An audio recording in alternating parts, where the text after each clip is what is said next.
The following podcast is a Dear Media production. Where do you think creators deserve the criticism that they're getting? When you're really miserable and life is terrible, you, at a certain point, have to decide that you're going to try and make changes and things are going to change. Or honestly, Jeremy, you don't. And the story ends there. What do you wish any white guy who doesn't understand that would hear? Has there been a time where you've been honest that because of what happened afterwards, you wish you weren't?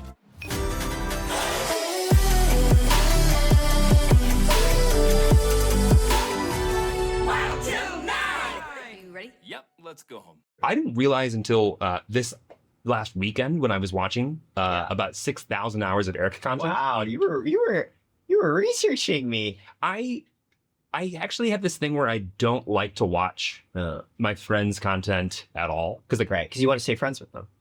But also I never want to feel like the version I know is disingenuous with the version that everybody else seems to think they are.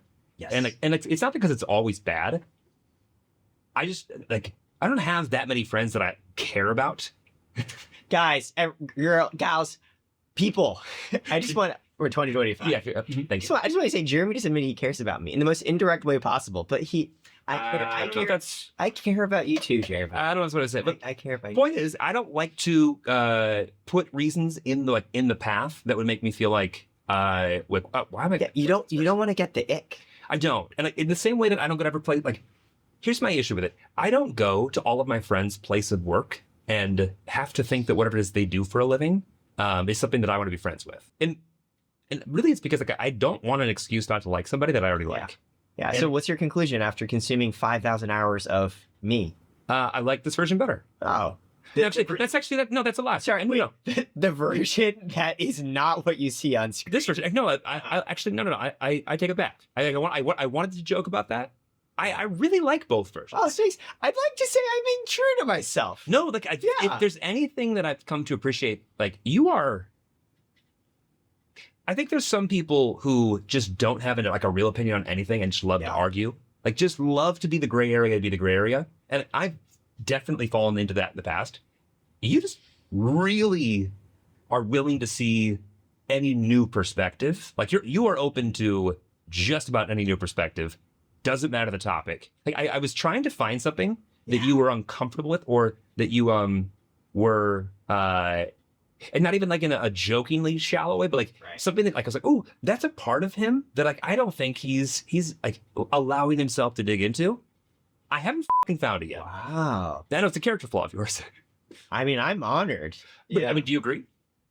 I think that podcasts are so much fun for me because one, my day-to-day work is sitting in Zoom meetings and trying to be a good contributor and manager. And it's very hard and my brain doesn't work that way. Sadly, people don't talk at 5x speed with Subway Surfer on the bottom. I get as close as you pretty can. Darn close. And I think, there's one of the reasons why we're great friends. I mean, my mother couldn't understand me from day one. My conversation with Jeremy, there's a high content and value to second ratio that my mind enjoys. You're already on fast forward, so it works great. Yeah. And so for me, content outside of work, it's just fun. And when I say content, it's just conversations. It's just talking. And I love thinking through things that I haven't considered before and being I've never thought about this before, but what is my take on it? And I strive to just be myself. Okay, this is not one of my questions, but you've struck a chord with me.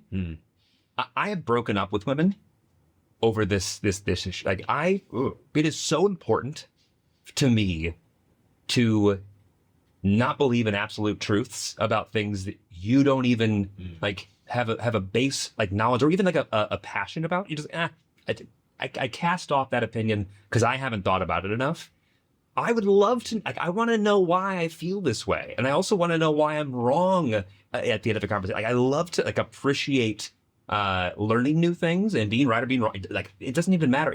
I love to explore something that I have just enough knowledge to have a conversation about, and that's so important for me. What you just said, it's we could go on date too. This is why we're friends. Well, I just want to point out, I think Jeremy, we've gone dinner together. We've gone lunch together. Don't tell everybody. Come on. Have we gone to breakfast together? Breakfast. Ooh. I think that's the holy trinity. To really know the measure of a person, you must have gotten breakfast, lunch, dinner. I mean, I guess in bed as well, but we'll wait until Lauren's back, Okay. I do think that you just part. invited yourself to the threesome. Okay. Hey, Lauren. No, of course, for a podcast conversation. But to be funny, it would be funny to do the podcast from bed. Yeah, I think you would be. And we'll make sure to have Right. all of our lovely bedmates. Wait, but like, do you feel like, is that something you're passionate about? Because I know that's something that you're open to. I'm like, that's like a non-starter for me. Oh, no, I'm extremely, well, I enjoy conversational, emotional threesomes. I think That's the threesome thing. Okay. a conversational threesome is just three people talking, okay? Always starts out that way. Oh, God, you're right. And I kind of hate that. You know what? And with that, I'm getting into my questions. I think we talked about last time. Do you remember the ship of Theseus? Yes. I'm going to give you the ship. But only because of you. Great. I'm going to give you the ship of Theseus girlfriend question. Mhm. If Lauren's soul, mind, memories, and character were transplanted into another woman, so it's a woman that looks different, but internally is Lauren, and that other woman's personality was transplanted to Lauren. So you have two women. One looks like Lauren, but is not Lauren. The other does not look like Lauren, but internally is her. I'm gonna answer this question. Yeah. But then I'm gonna ask you a slightly different variant of it. Yeah, by the way, Jeremy has like 15 pages of printouts that I'm studiously ignoring. Listen, we'll get to them. Trust me. But okay. To answer your question, I would, as much as I'm infatuated and truly love the aesthetic that Lauren has and like her looks in the most like respectful, but also in the most like that's my wife and like that's my wife way. Respectful. Yeah, like, respectfully, yeah, but it's all respectful. But like as much as that is the case, nothing is more attractive and more important to me than like her, like the way that her heart works. Oh, Nothing. so I have two thoughts. First, that's very pure and thoughtful. You truly love It her. would be nicer if she was in the room. Yeah, well, we're channeling her spirit sitting next to They're me all now. kind of like staring at. Well, that one's got a mean face. No. It's just, yeah, actually, this one's really angry. Yeah. This is, if you say the wrong answer. When I was saying, when you asked me that question, that one started to get real mean. This is the one you were staring at. So first, that's like very beautiful. Second, there's a classic reply where she would say, "Oh, so you don't like how I look?" Well, I'm gonna shift this for you. Yeah. I want you to think about your one day wife that obviously you married, and then I want you to think about the ex partner that was the hardest for you to get over, and I'm gonna ask you the same question, but the person that your wife switches existences with is the ex. is the ex. So now you have to either take the version of your ex that now looks like your wife or the vice versa. Wow, that's a good one. Well, that's really hard because my immediate thought was, of course, I would go for the woman who has the soul character and memories of my wife, even though she looks like my ex. Like your ex? Which, no, because she has the soul memory and character of my wife. I would just have to get over the trauma response of seeing my ex, as opposed to she looks like my wife, but inside there's a devil in there. It's like, I know. Like, do you know what was there before you there, babe? And also, like speaking to your wife while looking at your ex, like that is a nightmare. Yeah, so that's why, like, it's hard, but I think I'd have to, because, I would consider my wife to be the internal part that was moved over. So I would have to just say, like, you're you, but the shell, the human meat puppet that you inhabit, ooh, there's some bad juju there. It might take me a while. I like that you brought the meat puppet thing again. Again, what did I bring? Because no, you've said that before. That's an Eric phrasing. Yeah, I want to get into some of this. Eric, you got an intro before, and it was a nice one. It was great. It was cute. I would love, because one of the things I want to talk to you about in the next however long, I'd love to hear how you introduce yourself to people who don't know you and don't have the context of who you were. Sure. So, who is Eric today? So I'll give an introduction to myself, but then I'll give an introduction of you as well. Oh, I didn't ask for that, but okay, yeah. I think there's two different introduction versions I can give. The first I'll give is the more personal one, and the second is if you met me in a business setting, or we were at a networking mixer and we made eye contact across the room, which is kind of what happened in terms of how I met you two initially. I tried my best to get out of that. When I met your wife, and then you stood in front as like a professional bodyguard to end the conversation as soon as possible. So the personal version is, hi, I'm Eric. I'm just a human Oh God, that's like literally what you would say if you were not a human. No, that's Turing test 101. It's Turing test. I'm just a guy trying my best. Okay. And that's about it. So if I were to give the professional version, I am Eric. I am co-founder of Karat. I run a company that helps creators with their finances and money. And it's because I used to work with a lot of creators back at Instagram. I was a product manager where I helped build Instagram Live. And before Instagram, I used to work in finance and investment banking and consulting. And I really, really hated it. And so, yeah, it was terrible. My soul was crushed because it was everything that I thought I wanted to do from a prestige and external validation POV, only to realize that it just wasn't actually what I care about. And what I enjoy about my work today is I get to work with creators and creatives like yourself. I get to be part of this world. And my original thinking when I started the company with my co-founder was, this is how I get to help. Okay. I don't know if I have it within me to be creative, to share and create content. But if I can help those that do, that's valuable and important, because growing up when life did suck and I was just grinding to get into banking, content and other people talking and sharing was what kept me going. So if I can help the next generation today do that just a little bit better, a little bit easier, that'd be really nice. And as part of getting to work in this world, now sometimes I get chances where friends like Jeremy ask me to come on to their 11 p.m. pods and we gotta chat it up. I love that it's you have a humble nature to you that is you don't think that any part of you is too good or too great for really any situation, but I think it's a little bit of bullshit in what you just said. Ah, why? I think it's bullshit. I think that there's a little bit of like you feel like you've always wanted to like do this, or at least for quite some time. Yeah, no, totally. But like, making content is hard. It's a privilege to be in a place where there's a microphone, there's cameras, where someone actually wants to talk with you. Yep. And because of the audience that you and Lauren have built, people actually listen. That feels really special to me. Yeah, but I like there's a part of me that like I got to know this version of you this week. Yeah. And like I didn't realize there was a I didn't know that you had made space even when you were in your transition period for a desire to be more creative. I knew that you didn't want to be doing what you were doing. I didn't know that there was also an air of creativity that you were also seeking.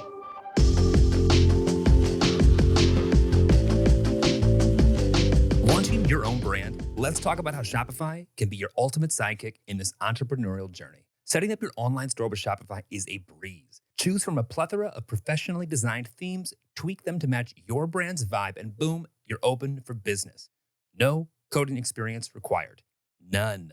And for those managing products, Shopify's centralized dashboard lets you add new items, update inventory, and organize collections effortlessly. Their streamlined approach saves you precious hours each week, freeing you up to focus on the things that really matters, building your brand. But Shopify doesn't stop at simplifying store management. Shopify's suite of integrated marketing tools empower you to reach your audience effectively. But what does that mean?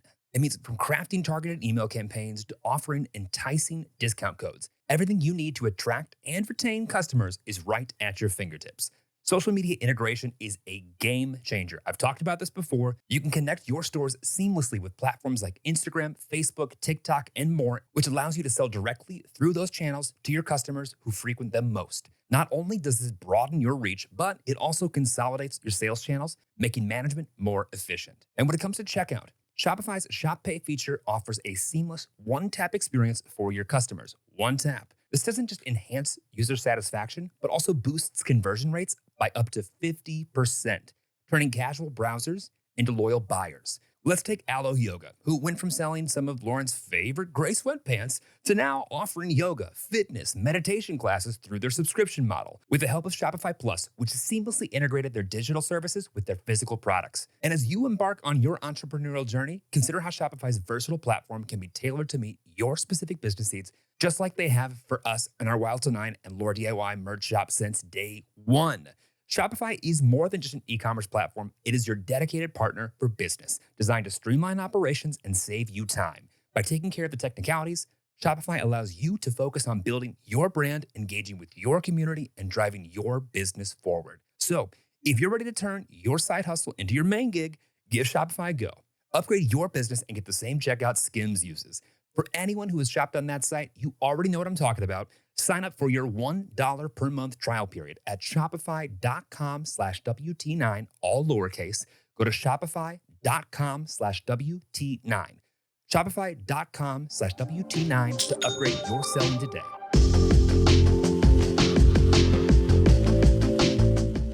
I think there's a part of me that so badly wants to be seen and understood by the world that if you've ever taken the Enneagram test, which obligatory, I think half of it's bullshit and pseudoscience, but let's continue. I've always ranked primarily as a type 4, which is the archetype where it's like, oh no, like the tortured emo artist, like no one understands me. And I say it a little bit facetiously, but I say it, I think, having grown up so long without the ability to do anything I actually want to do has manifested me into adult where like I love being able to talk and share. And it is an incredibly deep, meaningful thing that people will actually watch and listen. Like it makes me feel so heard. And so like truly, for those of you who don't know, this podcast stop host did not happen. True. Jeremy texted me, was like, hey, so Lauren, my wife, is not here. And I would love to bring in some podcast guests who are not you.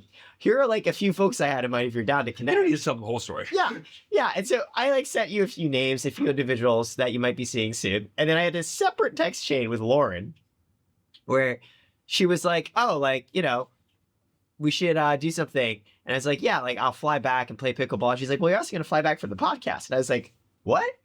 What podcast? Uh-huh. And that's when I learned through Lauren that apparently you actually were down. And that made me so happy. Like that, I love the creative side of me is so thrilled to be able to make content with you right now, to be able to talk about things. It's interesting because I don't, the making the content part, I still have a disconnect with. Yeah. And I think that's only because I am so, well, going back to identity, right? I don't want a future that identifies only through content, only because it's not something that I'm so passionate about that I want to give the best hours of my day to. And it's not because I don't want to have conversations. It's like I almost wish there was hidden cameras that would capture like conversations that I'm having. But I actually, it's the having to make the production up to my standard that although I enjoy seeing good quality content and like seeing the end product be good, it kind of ruins the authenticity for me. And that part is difficult. I think it's actually very similar for me. The type of content I like to make is just conversations. Yeah. Where the effort I put into making a conversation good when I do my own podcast is just so people see them. And I feel like, oh, cool, I've brought on a guest that their time is valued as well. In a perfect world, it's when the cameras aren't there. Yep. And you're literally just hanging and talking and vibing. And for me, similarly, I never want content to be the main focus of my life. I want to be like living my life and doing my things. Yep. But to be able to talk and share with others, as you probably noticed, even in our conversations, in our friendship, it's how I sort of make sense of myself. Like when I literally came into this room, you were like, oh, like, how's your relationship going? And I was like, hey, I think it's going well. I think there's things I've now realized about her that I'm better equipped to help provide. And you can probably tell I was sort of like thinking through it even as I said it. Yep. I'm very much the type of person I need that. And so Need what? I need to be able to talk through it. Sounding board. Whether it's with you or even myself, or like podcasts count. When I'm talking to you, that's how I think. And so I hope to always get to continue to be able to do this. And it is very fun for me because like I get to learn about you, about me, about us. Oh boy. No, it's interesting because like you have a very unique vantage point where you're in a business that is next to a business. Well, Yeah. You're working with people who are doing something that is so not, what's not true? I think it's becoming more corporate. It's becoming more of a business that has, it's forecastable. Right. It's something that you can like actually see where it's been, where it's going. And like, it's also kind of just recreating media that we've always had. It's just a new medium. But you do get to kind of sit on both sides of it, which is unique. Yeah. I mean, you as well. The branding on your new podcast partner called you like a tech guy. Yeah.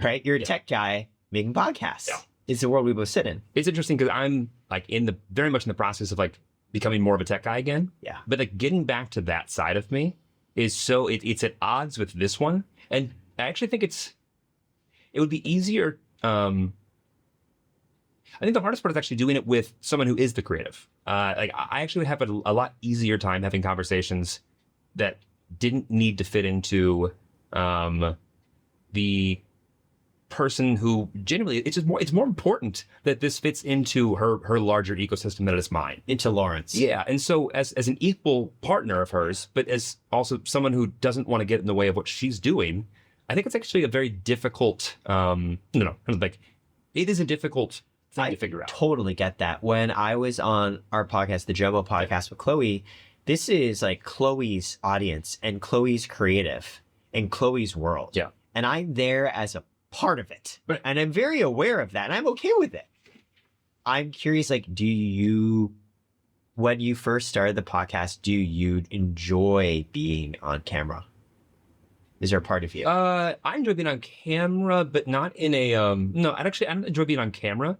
I used to love performing. Yeah. Acapella. But oh god, so many other things besides acapella. But that one did seemingly break through more than others. I love performing.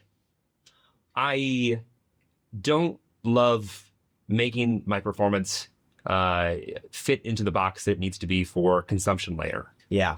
If we could go back to everything being live, I would do it. I know some people are like very afraid of live and crowds and that energy. That is actually so exciting for me. It would probably be intoxicating as an adult.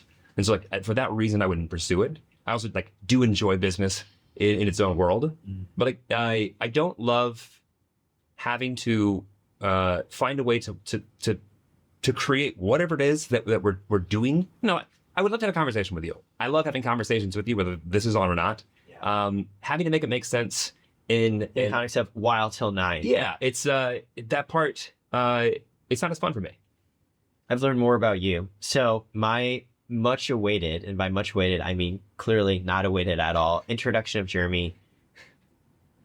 The other day over text, we talked about with Lauren the black cat golden retriever energy aesthetic, where she's a golden retriever, and I texted back, Jeremy is a black cat. Yeah. And she responded, Jeremy both hates this, but agrees with it.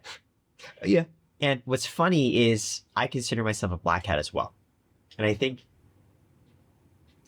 that you and I think in some deep way we understand each other as people who've both been hurt before and I remember a conversation I had with Jeremy once where we were going to like relationships.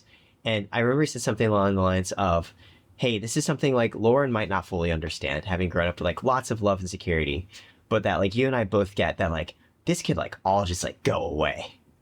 And like, that's scary. Yeah. Yeah. And like, in a way that is so,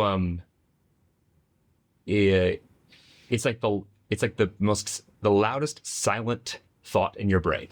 Yeah. It never really goes away. And it's not something that you're actively fearing. It's something that you know will always like, I just don't think that'll ever go away. Totally. Like, it's funny. Like, I don't think about this on like a conscious daily basis. No. I don't wake up be like, oh, everything's going away. But even as soon as you said, or even as soon as saying it now, it just like brings it back instantly into focus. Like, oh yeah, totally. Like that is an absolute, like that is a, yes. If that were to happen right now and like to the best parts of our lives, it would suck, but I wouldn't be surprised. Yeah. And to that, there's like a part of me, and I think a part of you. I were gonna say. That's like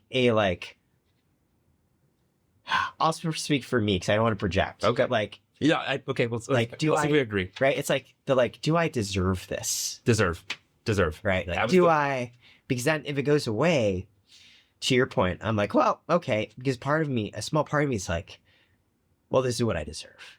Like, and it's almost other people don't know this, but and it would be weird for me to bring it up, so I'm not gonna like point this out. But yeah, the reason that I'm saying it the way that I am is because if they knew what I knew, they'd realize I deserve it too. Yeah. And I know that's hard for, I think, people who love you to hear, but it's true. And so that's what I think what Jeremy and I connect with on a deep level. It's funny. And how did I start that conversation with you though? I think he's by asking me to introduce when you were bringing up this point. Yeah.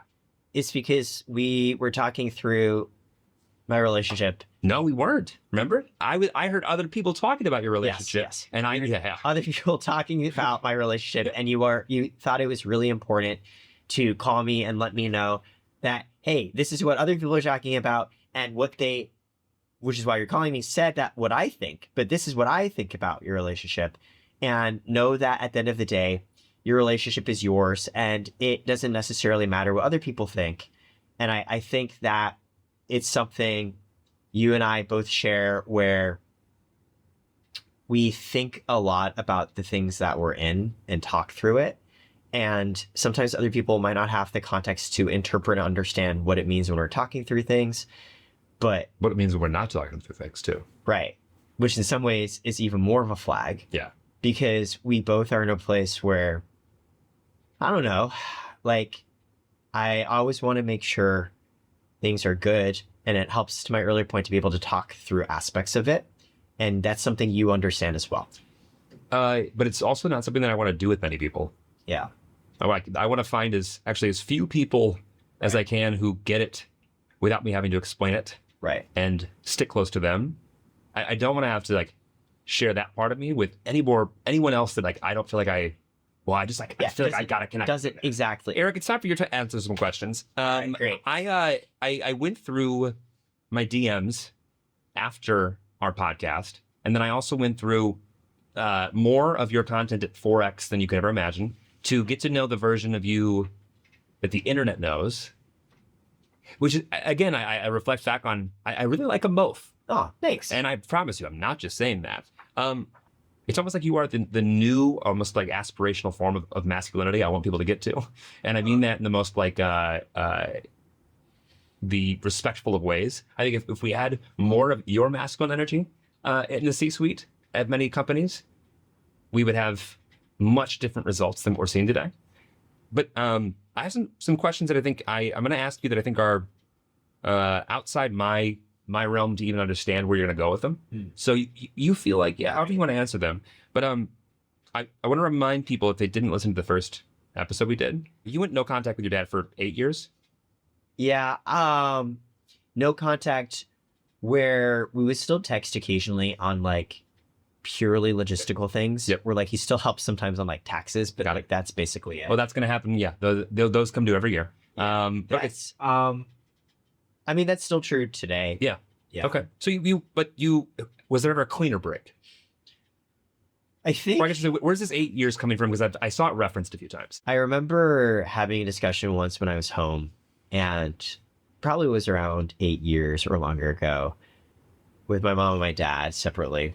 Well, here's another thing. I actually haven't been home for 6 years now. Mm-hmm. Where's home? In New Jersey. Yeah. And that's where you grew up. Yeah. So I haven't seen my dad, I think, for over 6 years now. Is it still home? In the sense that it's where I grew up. Okay. Yeah, I think so. And I remember, like, I think it was right after college, around that time, I had a conversation where my mom just like sat me down once, and she was like, hey, like, I just like want to say I'm sorry that there are many things I realize now in terms of how we raised you that like weren't right. Mm-hmm. And in fact, actually, I still occasionally message my mom just like a few days ago as I was like on the plane going to Taiwan for a friend's wedding. She sent me this reel, and it was a reel of like an Asian woman sitting with her Asian mom. Well, daughter and her mom. They're both Asian. And the Asian mom literally was like, wow, I would like totally have raised you really differently had I known what you were going through. And my mom sent that to me. She's like, yeah, you know, like my friends always ask me like how I raised you, and they think that I don't want to share the secrets of how I raised a Harvard graduate, and that I'm being like selfish and greedy in the true dog world part of the Asian culture. Yeah. And she's like, actually, it's because I just feel ashamed. Like, yeah, like there's so many things that I didn't do right. And, you know, I had a conversation with her in person, which was like, on the one hand, like 3 thoughts. Of course, always helps to structure. Number one, like very touched that she was like sharing this with me. So it was unprompted?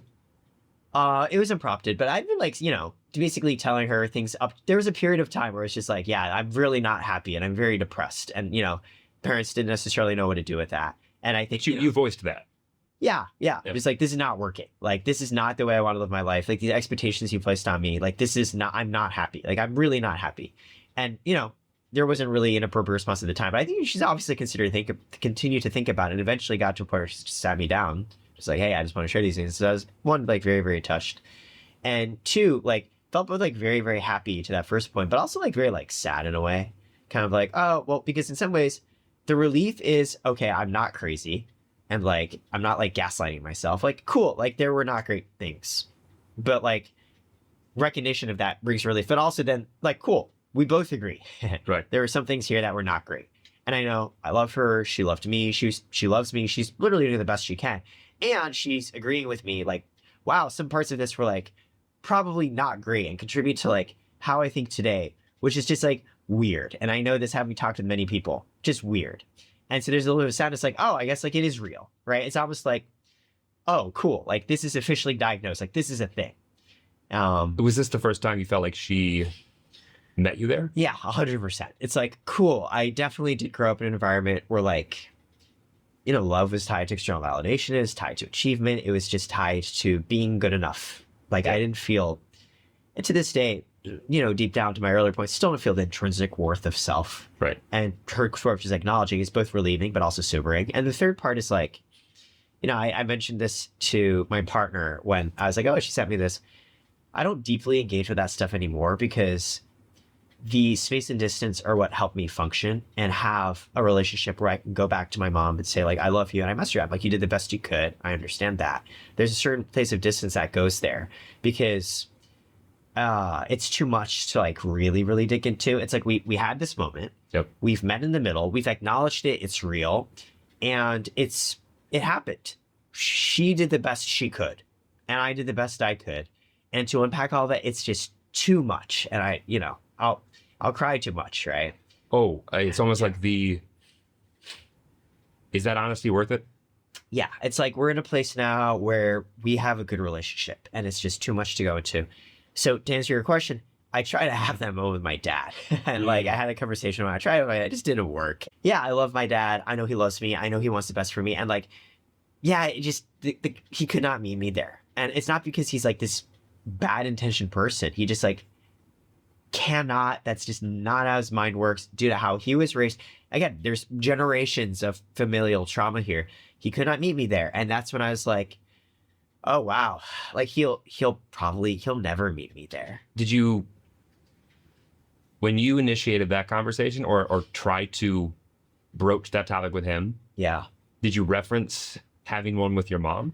I don't think so. I think I was just like, hey, like, I know we've like had our differences, but like, I know you've like tried your best, right? And I appreciate that, but I just want you to know, like, hey, this was like not good for me. Like, this is not working. And like, can you try and like ease off of this? And he wasn't like angry. It was just like, he just didn't get it. It was like, why would you ask for that? Yeah, exactly. Kind of like, but like, would it worked out? What was that? Would it worked out? Here you are doing well. I mean, not even that. More just like, I did nothing wrong. Got it. Oh, okay, got it. So it's like a yeah, yeah. Not even like, oh, like, well, like, look how great you are. It was more like, it was clear in his mind he didn't do anything wrong, and like, not because he's a bad intentioned person. It's because that's genuinely how his mind works. It's funny that you bring up everything you just did, because the rest of my question is, and actually maybe this isn't the context that's important. It's not that you had an 8-year break. It took about an 8-year period breaking away from your dad. And what you've labeled, and correct me if I'm wrong, toxic Asian mentality. Yeah. I don't understand that.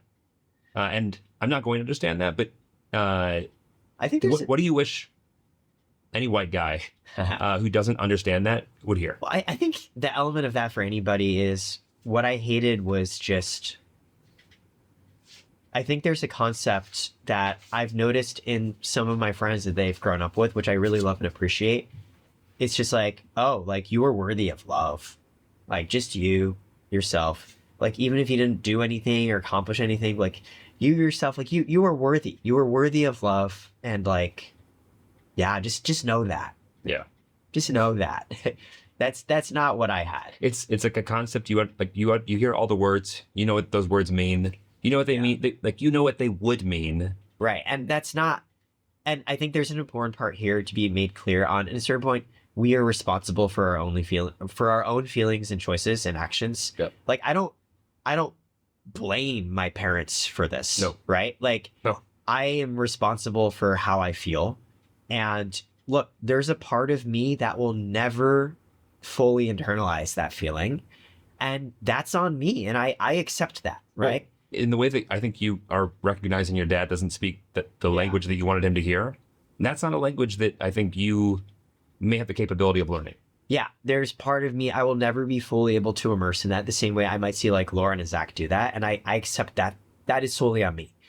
And yes, I think part of what I have now internalized as myself was things that I absorbed growing up, where that was the form of love that was given to me. And I do think that is a toxic mentality that I've seen a lot of people, not necessarily just Asian, right? I think when you come into this world, right, everything you learn initially about how to even feel about things comes from your parents. Like you fall and scrape your knee when you're a kid, it's like you turn to your mom to know how to react. Does your mom like tell you to toughen up because it's not a big deal? Cool. That's a lesson you'll now remember for the rest of life. Or does your mom like fuss over like it's the biggest deal in the world and how dare the world hurt precious innocent baby? You'll internalize that too. Why is the sidewalk there? My son was there. Like how dare the sidewalk do this? Or was your mom like, hey, like I hope you're okay, and comfort you without blaming the rest of the world, but also not dismissing your own feelings? You learn how to think about yourself and your self-worth and what love is from that.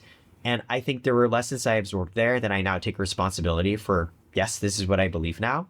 That I also think, at least in my mom and dad, when I engage too closely, I still remember lessons that I don't like and don't want to believe anymore. Right.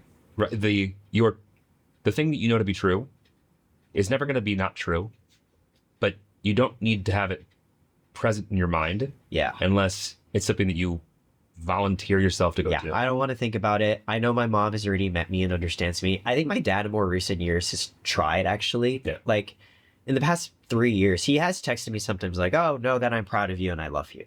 And like, you had said earlier that like love was not a word that was never growing, which is never from my dad. That's also why I asked, you expressing that this wasn't working for you and that you were sad and depressed to your parents. Love wasn't actually a word that we struggled with in my house, but I don't think I could express those words to my mom. Like even if I was, depressed and not sad and things were not okay with me, she'd be the last to hear it. Yeah, well, I did tell my dad I was pretty depressed, and his answer was kind of like, well, you're making your mom sad. Can you like not be depressed? And I was like, cool. Well, I've resolved to never tell you anything at this rate. Got it. Yeah, cool. And then after having a conversation, trying to have that conversation, like meet halfway or it didn't work. That's where I kind of, to your point, just close the door. I'm like, cool, we're not going to talk about these things again. And so, yeah, while like in the past few years, he has been like, oh, like I love you. Like, I'm just like, oh, like, thanks. Which sounds like, or like, so like, why wouldn't you? Like you say, it's like, well, there was a journey to get here, and in a way, it's too late. Not in the sense of like, oh, there's some like, gravitational law of physics that it's too late from empirical view. It's too late in that like, I can't open that up again. But it's a part of your origin story that, although it launched you, it let go of you. Yeah, like frankly, I don't want to go and re-engage and figure all that out again. No, but I am I'm curious specifically. In the process of understanding that type of tough love, from a top-down perspective, the person that was your caretaker, the person that was going to keep you safe, but also the person that was going to love you and make sure you were going to be okay. Is there any part of that version of you, that leadership, that tough love that makes it into your professional life today? I think both professional and personal. I think... And I actually want to add a modifier to that. Yes. And does it impact the way that you make hiring and firing decisions? I think from a professional POV, there's two things that I'll say. First is just as an individual contributor working and reporting up to managers. And the second is in more of a managerial position. I think as an individual contributor working with managers, I think the hardest thing was just learning that like not everyone in the workplace was like wildly offended and hated me, because I think, from childhood, I was so primed to try and look out for, am I making somebody mad, right? Am I meeting expectations? Am I making them happy? That it's just such a sensitive hair trigger, which like, sure, I might catch more cases where somebody is upset with me than someone who's less aware, but I'm also going to catch way more cases where like they're not, and I'm just stressing everybody out. So I remember distinctly as a product manager at Instagram, your job often is to coordinate with product managers and engineering managers of other teams because you're launching a project that's going to affect theirs as well and make sure you're on the same page. I remember coming to conversation with one and walking back and telling my manager, like, yeah, like he hates her team. Like, he's like, basically, fuck you guys, like, fuck your product. Like, he's going to block this. Like, this is a big deal. Yep. She's like, whoa. I was like, yeah, it's like really bad. And she was like, okay, like, let me go talk to him. Like, goes and talks to him, comes back. He's like, nah, he's pretty fine about it. Like, what? And that was one of the first times I realized where I was like, oh, like maybe he was fine about it. Like, yeah. And then looking back, I actually think he was pretty fine about it. Yeah. It's like, yeah, I think there's like a couple of things like, yeah, like, I don't know about this, or like, I'm not convinced like why this is important, but this wasn't like, I hate you and like, go die. But you hearing that in a professional setting, knowing that his opinion did matter to some capacity, and hearing that like his stance on it was like, I think what you're doing is like the wrong direction. Oh, it's like spiral. Like you took that personally. Totally. But I wasn't even aware of it, right? Because like, I was giving the report to my manager. I was like, yeah, he hates us. Like, we need your intervention. You're coming back to like report from like the battlefield. Like, hey, by the way, I think we're all in trouble. And like, like we need you to like go and fix this. Otherwise we're going to be out of jobs. Yeah. And so are you. And so like, I wanted to warn you. And it's funny because there's a level of unspoken politics in every corporate landscape with like knowing when not to care. Right. When not to allow what somebody said that is true or not, doesn't matter. Like, that's fine. They can be the one to deliver that message. I'm not going to play that game. If that's going to make it here, it's not because I'm the messenger. Also, people can disagree with you and not hate you. That too. I think in tech, I think some of the strongest technical minds don't socially have the same cues. Right. And that is not a negative, that is a positive. It's just they don't necessarily need to be working and interfacing directly with each other. Right. And it's like finding the right product manager to be the glue between those two is what's important. Because I don't think everyone needs to be able to shape and package whatever it is their opinions are in a way that makes sense to like the person they're working with if they're both really good at what they do. And like that's a nuanced game that not everyone's good at. I think it applies even more to when you start to take a managerial leadership. I was going to say, so that's IC. And that's individual contributor. Yes. But you're not one of those anymore. No, but there's a great actually segue here where as a product manager, you do have some leadership capacity. You manage the product. That doesn't mean you manage the people working on the product. But a distinction that I think good product managers hear, and a lot of them don't. Right. In the sense like the engineers who are building this, the designers designing this, they don't report up to you. But their success is very much tied to your ability to influence them because the product success is what you do manage. And so there's like some level of leadership. And it's like, a nice little segue, I realized that oftentimes I would share like every little thing that was going through my head as a product manager in terms of will this product succeed, like on a day-to-day basis, because I thought I was doing my team a service by like being super transparent and like telling them everything. But one, it really stressed them out. Two, like there was so much thrash and churn where things would change. It was not helpful for them to be attuned to every single minute change in not only what's changing, but my perception of what's changing. Right. And three, I realized I was just doing it because I just didn't want them to be mad at me. Right. It wasn't really the role of a leader. It's more a role of like hey guys, like please de-risk. Like exactly, de-risk. Please don't be mad at me because I told you this was happening. Like I've kept you super transparent on everything, every change that could happen to my feelings on it. So if it doesn't work out, like we don't hit our goal or this thing doesn't launch, like it's not on me. Like you can't be upset at me, which like obviously I've since learned is like, guess what? As a leader, like you need to abstract away that things that stress out your team and take them onto yourself and sit with them, unfortunately, and go through the emotional turmoil and not just relay it out to them. And yeah, when things fail, like that is on you. That is also your responsibility. The same way when things go well, you got to feel good. When things don't go well, you kind of have to absorb that and shield the team from it. You don't get to say, please don't be mad at me. I think that was another thing from the same mode that I had to internalize. And then I'd say if the first was from an individual contributor POV, and the second is sort of like a middle level where you're like kind of an individual contributor, but you're also sort of managing a team. The third is to your point, like, Yeah, I manage directly at Karat, right? The company that I help run. And like they're actually The co-founder and CEO, right? well, yes, in the sense that I learned that I'm not good at managing. And I think it's because so one thing that really helped us a lot too on the feelings point you just said, there's this class at Stanford called Touchy Feely, Okay. what it's colloquially known as. Okay. And it's all these like Stanford MBA graduates who have like come in presumably to take over the world. They all like came from like Goldman Sachs and McKinsey and what have you. And then it's basically like, cool, let's talk about your feelings. Like everything I want you to say in this class needs to be expressed as I feel X. And I feel X could mean I feel sad, I feel happy, I feel proud, I feel scared. It does not mean I feel that you are wrong. I feel that this is a bad idea. That's just a statement where you have appended feeling, I feel in front of it. Like I feel it's going to rain today, not a feeling. My people, this is just a statement with I feel. And so it's funny because, you know, you sit in this class and like, there's literally like a feelings wheel where they have these like trade executives and they like just can't do it. They can't just say like, I feel X. So you have to like sit them and have to put the wheel in front of them. So we took a version of this class, my co-founder and myself, meant for startup founders. And the reason why is because they go through this exercise with Stanford MBA grads and they would come out being like, hey, I now know how to talk about my feelings in a way that does not offend and encroach upon other people, which is probably helpful at the workplace. It is, especially if you are the person that people are looking to. Yes. Like one thing we learned at McKinsey actually is when you share feedback, they say start with like the facts because this is what happened before you go into the recommendations. And the thing I've learned to append onto it is you can even start with your feelings because sometimes facts are in dispute. But feelings, if I say I feel X, you can't come in and say you don't feel X.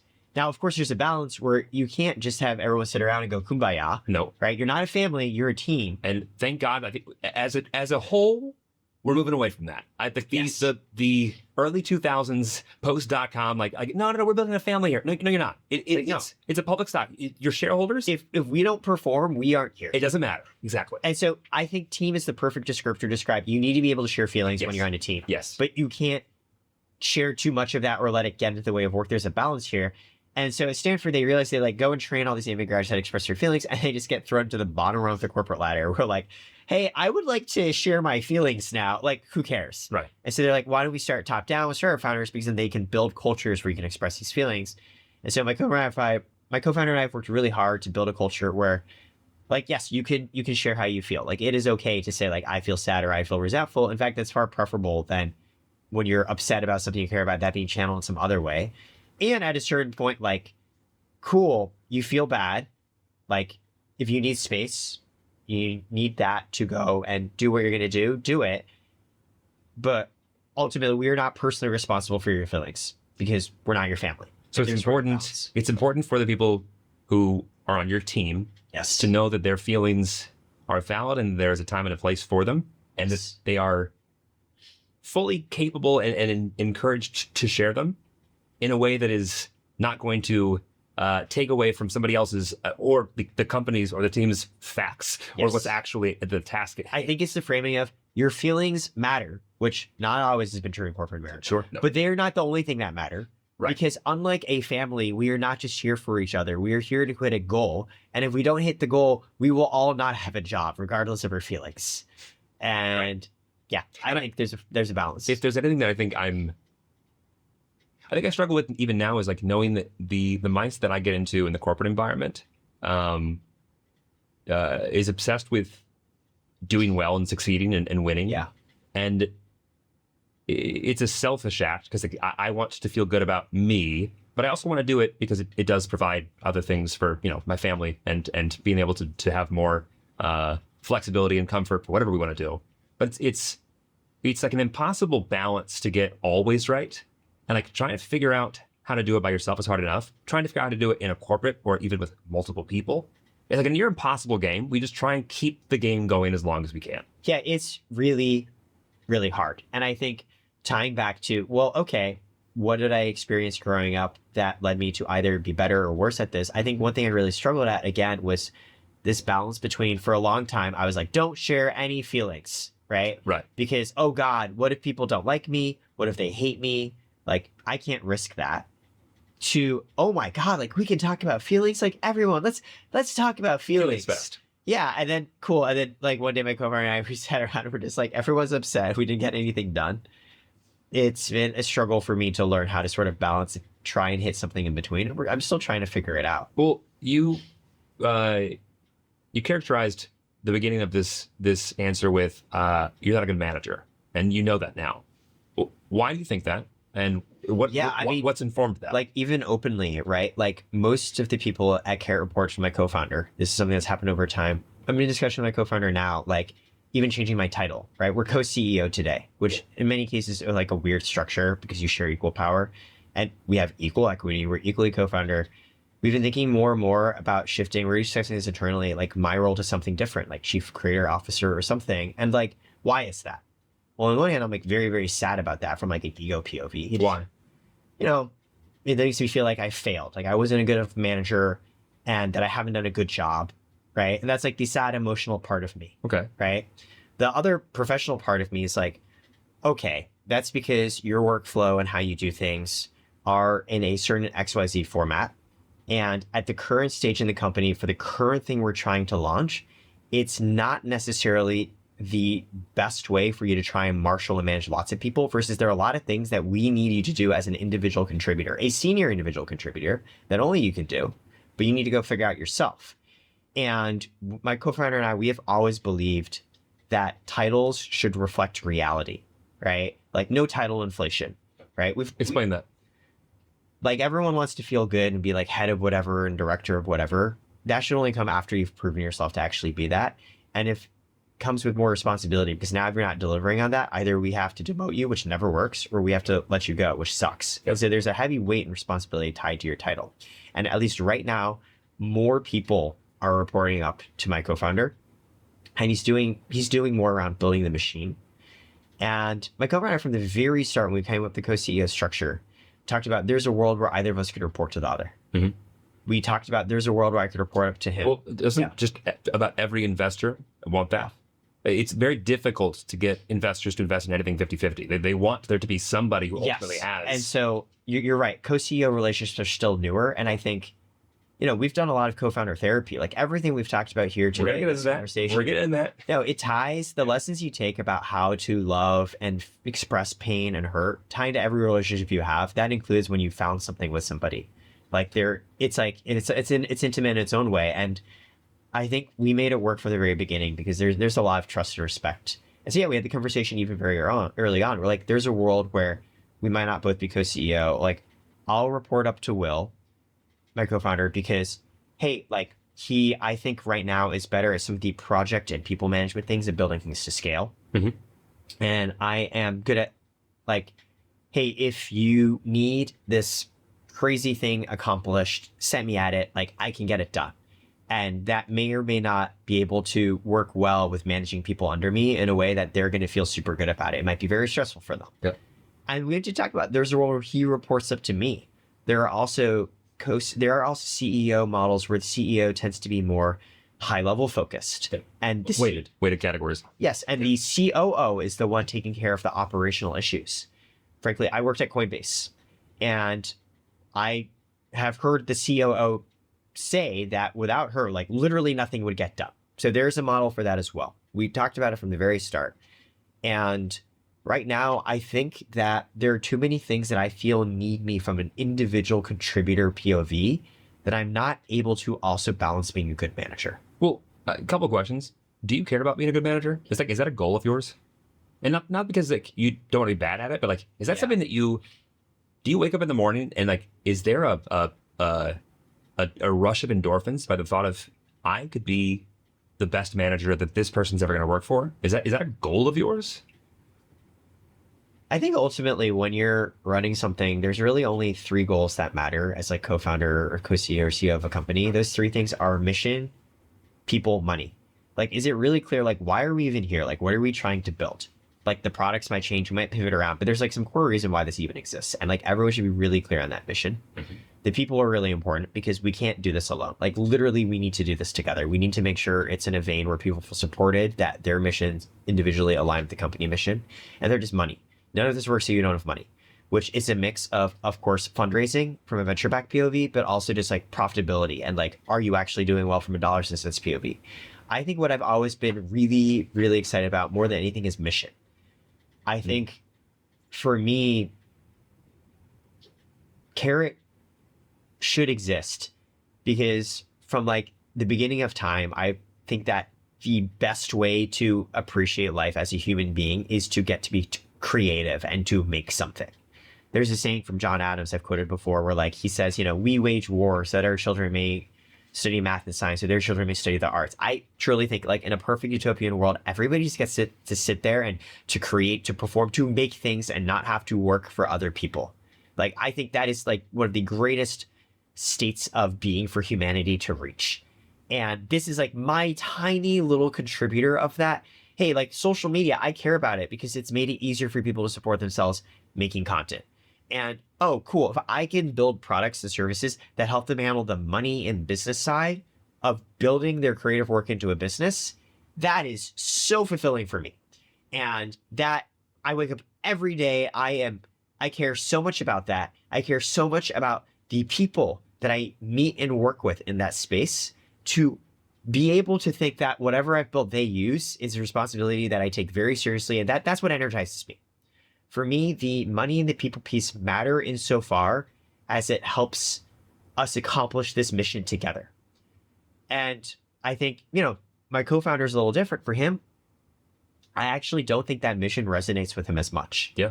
Genuinely. And that's okay. It's a mix. For him, I think the people piece matters more and the money piece matters more. He wants to make sure this is a business that By the way, not bad qualities. Totally. Very important. Not bad qualities. This is why we're co-founders. Yeah. Really important. We're going to make money and preferably lots of it. And it's really important in terms of the team of people we build, which obviously I care about too. But you asked what gets me excited when I wake up in the morning. That is by far for me the mission. And I think it's tied to growing up personally, feeling like cool, like go and be an investment banker, like go and work in finance, like hit all these check marks and try and do all these things to be able to like make a living. And like, wow, the world doesn't need to be that way. So if I can just make that a little better, even that's why I do podcasts. If like someone listening to this, it helps spark a moment of inspiration where they can do something a little bit outside that corporate rat race. That makes me really, really happy. Yeah. It's interesting because I hear you say that the mission, of course, is the most important piece. Yeah. What you guys are the direction that the company is headed and what you guys are looking to achieve is fundamental. It's important. It is the thing that got you to start the business in the first place. Yeah. But I think it's a tough one, but because you are obviously currently the co-CEO internally to the company, but your alliance from the very beginning, and it sounds like even still today, is to the people who have large portions, if not almost all of their net worth in your company. And like their entire livelihood is based around this. And I thought through this question, I thought it was almost too, I didn't want to like to trap you in it, but because you brought it up, Silicon Valley Bank, not that long ago, SVB, famously, went under overnight. Yep. And it ruined people's lives. We had money in Silicon Valley Bank. So many people did. It ruined people's lives, and they're still probably ruined to a degree. And of course, people can come back from anything. But as someone who obviously has a lot of passion for the people who have trusted you to the point where whether they didn't have their option or they did have an option and went with you anyway, is it almost more important to you that the customers are able to get what they need from this than even your own team? I think that between the mission, people, and money, you need to be like 100% maximum priority across all three. I think that's why my co-founder and I are a really good balance. I think he is better about thinking through the business model from money POV. But I asked you. Yes. Yeah. And I think from a managerial POV, he does better with people. Sure. I think I care. I just don't think that I'm frankly as good of a manager. I think I'm better as an individual contributor in some ways. And so to your question, the mission and knowing that, hey, the creators that we work with it is a really important decision for them to decide to work with us. What happens if it doesn't work? That is a responsibility I think about on an almost daily basis. Like it's in the shower, like when you go to bed, when you're just sitting there and there's nothing else in your mind. It's very sobering. I think about it actually a lot. And to your question, that is why I balance with my co-founder, because yes, I am the person in the company saying, in some ways, even beyond like the business model, right? Even beyond the are we like making money part. What you've told investors, how is it like right? Like the more what's on paper. Yes, the more important part is like, hey, I want to make sure this works. Right. I want to make sure that how we framed it is accurate to what we've built. And if it doesn't work, I want to make sure that there's clear planning. So, for example, we're building a business bank account product for creators. It's in partnership with a bank. Through the bank, we have FDIC insurance that through a financial structure where your deposits are actually spread out across multiple banks, there's actually FDIC insurance up to like 10 million, 100 million. It's beyond the standard 250,000. This is in fact a task of mine to make sure I understand down to the details. Okay, say that we decide that we don't want to offer the service anymore, or we're acquired, or we don't do this anymore. What happens? Cool, I understand like these deposits will now go to the bank. Great. Okay, now if the bank goes under, what happens there? Okay, the FDIC insurance part covers. Say some of the middle management software in between we use. Hey, say that doesn't work. That is something that I take as very important, which in sometimes not only is in some ways more important to me than the business model piece, but this is also why I think my co-founder is a more effective people manager than I am. Because I am willing to sometimes thrash people and products if I don't think something is going out to that standard. Because when we launch something, the people who use it are actually my friends. Yeah. Yes. I've decided to leave 2 jobs in the past because of what you just said. Yeah. And it wasn't because I didn't love what I was doing or love what I could do in the future still there. It was, I'm aware of things that are happening to people that from the guy who's in the field trying to convince people to, hey, do business with us. It only takes a few times to have to respond back to somebody. Hey, I know you're right. I know you deserve better. I know I've told you what you deserved because you did deserve it. You still do. Yeah. You're not going to get it. It's not your fault. Actually, not your fault. It's not mine, but it's certainly a lot closer to my side of things than yours. And I have nothing to offer you for it. And that sucks. Right. And I certainly didn't do it in real time while I was on a podcast talking about it publicly. And it is refreshing. Yeah. And it's only sad to the point where at a certain point, if Karat is successful, if any of this becomes successful enough, you don't get to be this honest anymore in public. I think back and forth on that. So there's a couple things, right? Because by the way, it's not because I think you should. Yeah. It's just like that's because the way that corporate structure in America works, you don't get to lead with opinions that could shift the way that people think about it, and it sucks because I don't know if that actually ends up being a net positive for anyone, whether the company or not. Because I'm not hearing that you don't care about your employees. I'm not hearing you don't care about your team. I'm not hearing. What I'm hearing is that you know that your passion and what you're best at is to make sure that the people who have trusted you with their money get the best version of what you can do for them as possible. Like, in fact, you probably work harder at taking care of their money than even they realize or would, because it's something that you're aware of and like know where to look.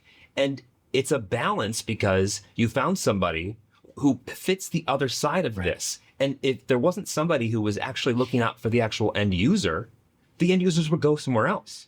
Yeah, I think so 2 thoughts.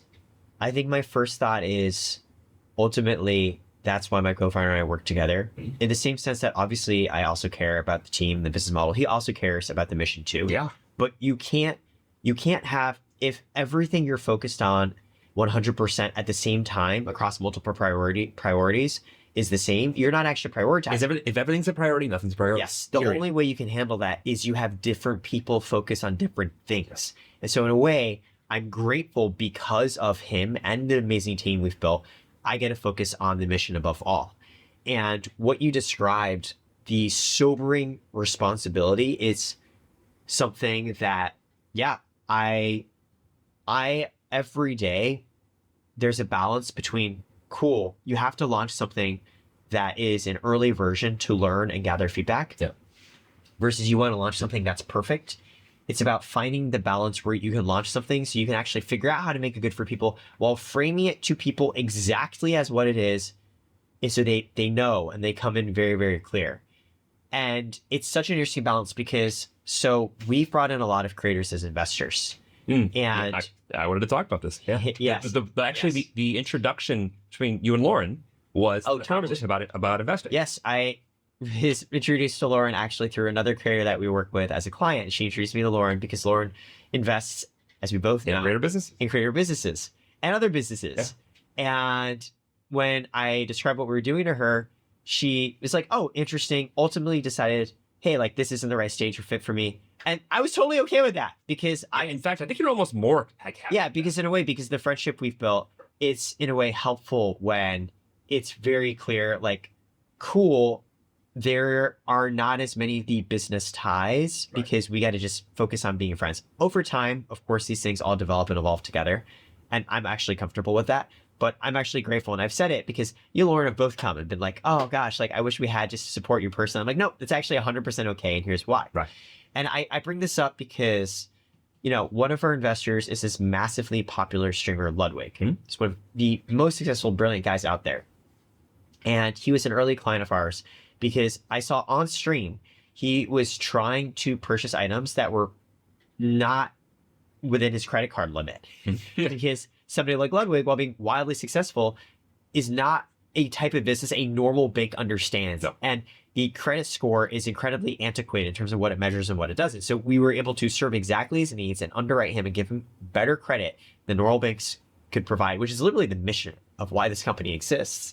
And because of that, he eventually became an investor. And when I got on that Discord call with him, and the purpose was to talk through whether this made sense, the very first thing I told him was like, just so you know, like probabilistically, we will probably fail in the sense that most venture-backed startups fail. It's not a close number. It's not like it's not like a crapshoot. Yes. Almost all. Yeah, like most startups fail. And it's actually very important to me that you know this. Yes. And that being said, obviously, I've bet a large portion of my life on it. Right. Here's why I think, from a micro scale, why I think we'll beat what could go right. And exactly why I think we'll succeed. But very first thing is I want you to know from a macro perspective, most venture-backed startups fail. And some people respond really well to that, and some people don't.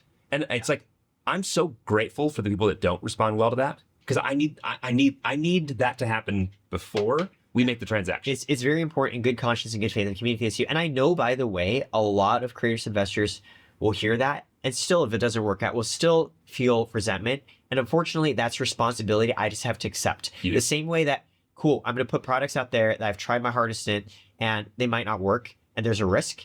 I have to accept the risk that even I'm very upfront in this, the person on the other side may say, cool, I'm comfortable, and then still not feel good at the end of it, but I'm still going to say it. And I bring all of this up because it's actually the same framing I've given to basically every one of the angel investors who have invested, the over 70, 80 creators who invested in Karat. I bring all this up because your initial question was, hey, how does this work when like the company gets bigger, right? And I actually had a really interesting discussion. It was feedback from our head of finance who said, hey, can you not actually go and say that as the very first thing you say to angel investors and like to reporters and to external partners? Because we were announcing our Series B, which was a lot of money. It was like 40 million equity, more in credit. You've raised over $100 million. Yeah, like massive number. Right. And you know, people were asking, and I still tell them, like, hey, I just want you to know, probabilistically, most venture-backed startups fail. And he kind of was like, dude, like, his feedback was like, this doesn't actually help because there's risk in everything. Yes. And people don't have the right level of nuance and grade to appreciate where you're coming from. So they're just like, you don't even believe in what you're doing. And they're going to freak out. And so can you like not lead with this as like literally the very first thing? Because imagine you're working with like, I'm just going to pick like Chase, for example. Sure. And the very first thing you do when you open up a Chase deposit is Jamie Dimon, the previous head of Chase, being like, just so you know, like, I want you to know not a single bank actually has enough money in deposits to honor your withdrawal if you all withdraw at once. Which, by the way, for those of you listening, that's true. That's Fractional reserved banking. Every bank has but a fraction of your actual money that was deposited there. What's currently illegal? Like, what do they legally need to have? So it's called a reserve ratio, and it actually changes over time. It's not even close to. If everyone wanted their money, in case you're wondering like why that happens, because like it's not because like, oh my god, capitalist fat pigs want to like ruin the economic system. The reason is the bank's main job is to take your deposits and lend them out so that people can start businesses. Right. And we want that. We do. Yes, we want that. It's Yes. a good thing. And banks are able to lend out more than they have deposited because presumably you're not going to all go and withdraw your money at once so that more projects get to be started. But if everyone went to any bank in the United States and everyone withdrew at the once, world, no bank actually exists, right? So trust is an important thing. And so you share that feedback. And my answer was, you know what? That's fair. We need to think through the framing. framing. Yes, the framing is important, but the principle is still true, right? Like from a client customer POV, it's actually less of an issue because FDIC insurance, great. From an investor POV, for angel investors, still important that they understand. Yeah. And so I think to answer your question, as companies get bigger, it is harder. And there are so many traditions of examples where the companies actually swallow the original founders. Great examples, KFC, right? Colonel Sanders. Yum Brands? So Colonel Sanders was bought out from KFC relatively early. It was not happy with the quality of chicken, and toward the later part of his life would actually just go and shit on it. Wow. In case you didn't know. Another example. It was in Corbin, Kentucky. What was that? Corbin, Kentucky is the home of KFC.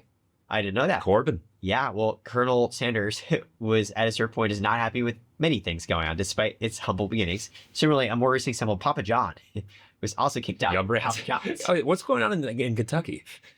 Yeah, it seems to be a common thread. The two examples we've mentioned so far, Yep. right? I do think that at a certain point, when you reach scale, it gets harder and harder to do things. However, I think we're now entering an era where founders actually, like, counterexamples. Mark Zuckerberg is still intimately tied to Facebook. It is difficult to think of anything that Facebook is doing that is not without Mark Zuckerberg's approval, for better or for worse. But he's functionally, doesn't he have super voting shares? Yes. Yes. Like, That's because he set up the company in a way so that he will always have control. right. So like, even if more people buy in and it gets diluted, Mark is still. It's still Yeah. Mark. And Yeah. so the point I was making was I do think in this new era, founders are structuring themselves in ways to maintain control of their company, even when they've gone public. And let's talk about, even from, this is very relevant, even run a podcast, a content POV. Okay. Like Elon Musk, Yep. who, to be clear, this is not a statement on what I think of Elon. Elon has built up such a public content image of him that is so tied to his companies Yes. that it is hard to picture Tesla without Elon's involvement. Despite the fact that I don't think he owns anywhere near as much of Tesla as people think he does. Elon was actually not even an original founder of Right. Tesla. Right. And I know that that's bought like it. very controversial, whatever, as to how much it and how important it was. But like at its core today, if you're buying Tesla from a percentage perspective, I don't even know if he could probably overrule. Yeah, I'm actually not sure, and Yeah. I'm not making a statement on what Elon is No. good or not good at. I'm simply pointing out in today's age, there are more ways if you're starting something to ensure that you stay in control, both from a structural POV and also from an imaging POV. I mean, Sam Altman, when he got ousted Yes. on a Friday and was back Great the next example. week, Yes. that only happened because the company itself looked like it was going to complete, like, oh, this is going to self-combust if we don't put him back. I think that is a great example. For those of you who don't know, OpenAI is run by an individual named Sam Altman. And from a structural POV, he was fired. He did not have the power to say He did not. Unlike Mark Zuckerberg, Yeah. he was not, from a structural perspective, able to actually hold on to his control of OpenAI. But from the other content and imagery Yep. perspective, he was able to. Because his individual brand was so tied to OpenAI that even though OpenAI had the right to fire him, there was enough concern and pressure exerted by obviously him and his allies that they brought him back. But And you can't. Yeah. You can't fabricate that. You can only make that happen as fast as it happened. If truly the troops said, we're not going to fight. Yeah, totally. I'm sorry, King. Like, who? I know you guys have the right and the power to remove him, but we also have the right and the power to not be what it is any first. Many of the employees protested, and then it became this question of, well, if every employee leaves your company, what even is your company still? Again, a company is mission, people, money. Well, guess what? If any one of this is missing, if the people are gone, you're not really a company anymore. True. And so this is a long way of answering your question that I think that, yes, responsibility to what you're trying to do absolutely rests with those who are trying to make it happen. And in today's day and age, it is like more possible than ever to try and hold on to that as well. You brought up the therapy thing. Yeah. And it's not that all my questions are from a white guy to Asian man perspective, but there's also part of me that knows that one day I'm going to have a child who will be a quarter of something that I have no perspective on. And so you were the one, I believe, that convinced your co-founder into going to basically couples therapy in a corporate life. And his individual therapy too. Okay, great. Yeah.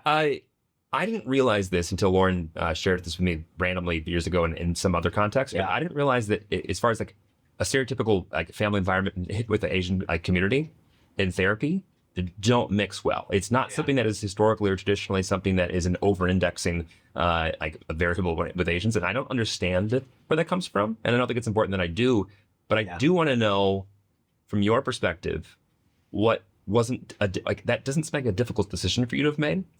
Why is that? Like, why were you able to not only one realize it would be helpful for you and for your co-founder, but also two, why was that part of the hurdle to get over not something that you struggled with? I'll answer this first from a structural POV, why I think a lot of Asian Americans, or rather the older generation, have been less open to therapy. I do think there's a cultural element here where it's a combination of like, number one, like, hey, like we're in poverty and there isn't enough food to eat. And I'm like giving away my children to race because I can't support them. Like my dad told me his dad or his dad's dad, like literally like gave away some children because they just could not afford to get enough food on the table. And when you're in that environment where it's one of extreme scarcity and you're literally just trying to survive, it's kind of like the Maslow's hierarchy of needs. Like in the beginning, it's like food and shelter. And eventually it's like, yay, friendship. And eventually like, yay, self-actualization. Where you're in the food and shelter phase, they grew up in an environment where it's like, yeah, I'm not sure this like talking about feelings thing is really important when like, hey, like I had to give up your sister literally so that you have enough to eat. Right. Like I understand you're sad. Yeah. But I don't super want to also now pay and like go into therapy to like talk about this. Like this is not the time and the place. I think a big part of it is because of frankly the trauma they had to go through. Yeah. And we being the second generation or third generation are frankly privileged in a way because of what the first generation did, that like, yes, we even get to care about these things. And I'm aware of that privilege, right? I think the second reason is I do think there's an aspect of Asian culture where it's focused on appearances and there's often framings around Asian culture being a little less individualistic, a little bit more collectivist, more community focused. And in some ways that is good. Like when COVID happened, right? We Americans were like, hey, I'm going to do whatever I'm going to do. And in Asian countries, they're like, okay, cool. Everyone stay at home. So like, wear a mask. To be clear, there are also downsides of it. There's a reason why the suicide rate is higher in Asian countries. I think it's potentially one of the highest in Japan or Korea. I had no idea it was as high as it was in Japan. Yep. It's actually really high. Yeah. And that's because the flip side of a collectivist culture is one where you want to conform. Nobody wants to be the nail that sticks out and gets hammered down. And so I think because there's so much pressure to fit in, well, gosh, if you're talking about, hey, like I'm really sad and things are not good, you are now the nail that's sticking up. And now, God, well, there's probably some stigma because you're expressing vulnerability. Like, I don't know if that's really good to do in this collectivist culture.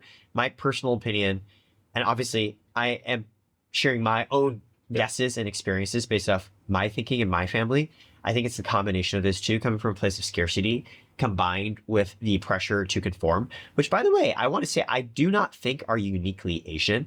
No. I actually think that, yes, it like just like, oh, you know, like all squares are rectangles. Not all rectangles are squares. Like, yes, there are many elements of this culture that are also in Asian culture. I also believe there are many cases and upbringings I would like to think that you yourself, these are things in some ways that you will also understand. Oh, therapy wasn't a thing in my house either, is it by any means? But Precisely. that's not the stereotype that I feel like is the thing that gets put into the news. Right. Like, that's exactly my point. Like you shared previously, it's not like you could have gone to your mom, talked about depression either. Literally, that's why I was like, I could never say those words. Yeah. Never.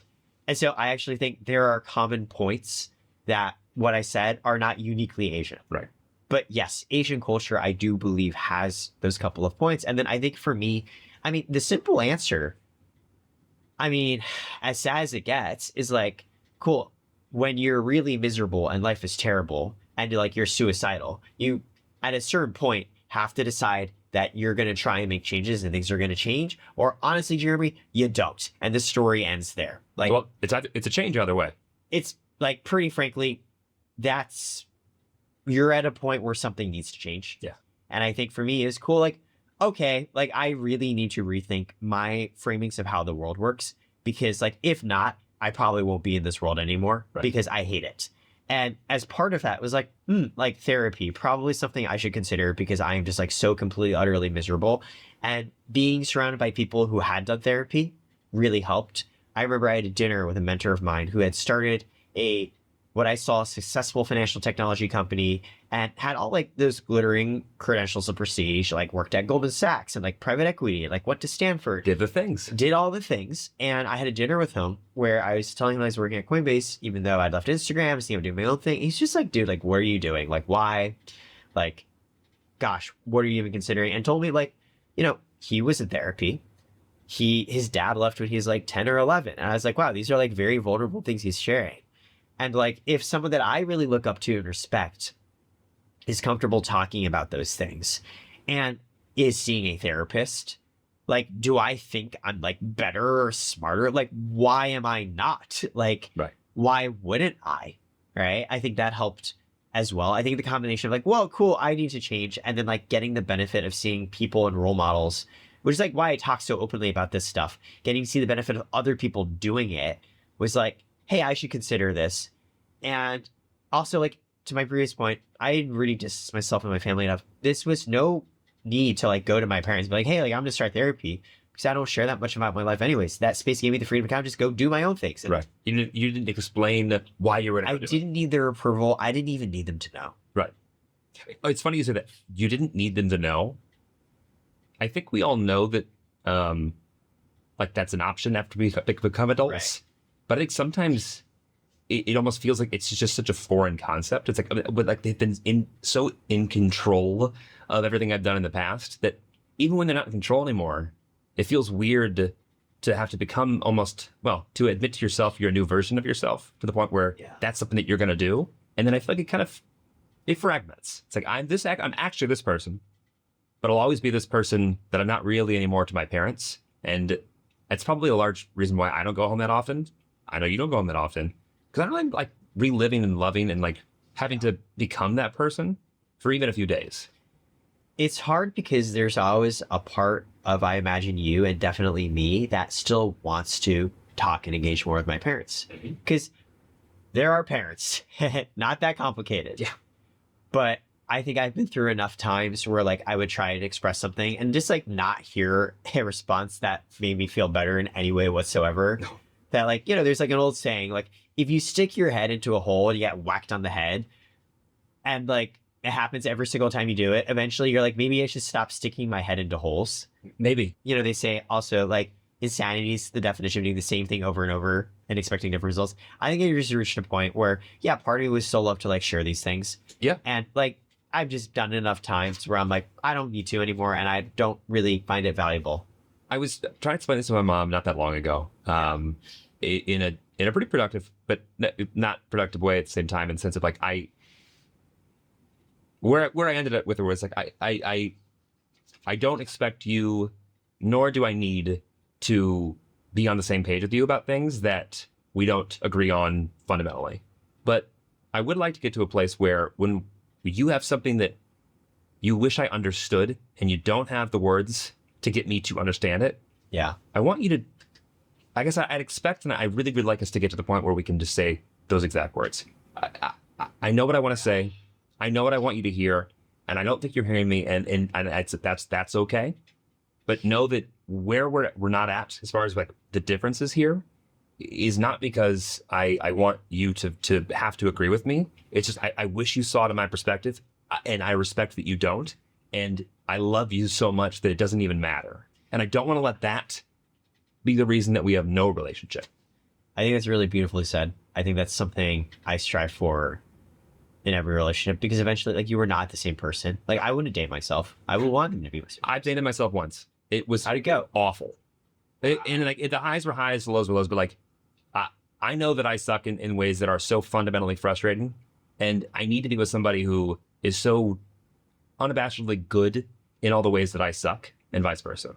That's probably true. Yeah. But so yes, I try and hit that middle ground, because I recognize anyone that I am close with is not going to be me. To the earlier point, I'm not dating myself, and so there are going to be things we don't understand. Even my current relationship, I know sometimes the ways I try and express support, she'll sometimes let me know, like, these are not things that help her feel supported. And while the, like, you know, scared child in me that is like, oh my God, like, oh, I need to think through, the more mature adult in me is like, well, I would want to know. And this is not coming as an attack. It's just coming as, I just want you to know, right? Because it's important to be able to talk about these things.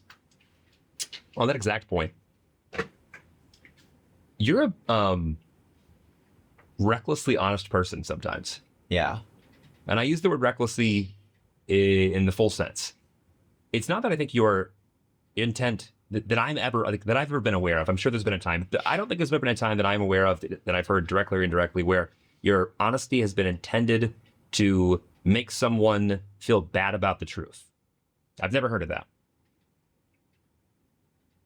But I think that I think that you are honest from a place of honesty and a place of because it's the right thing to do in your brain. And I think that some people think that being honest in certain situations actually isn't the right thing to do. I don't necessarily agree or disagree with that. I do see the perspective on it, but I'm curious, for someone who so naturally believes in honesty and being forthright with people that you care about, has there been a time where you've been honest that because of what happened afterwards, you wish you weren't? I think it's like 2-3 thoughts I have here.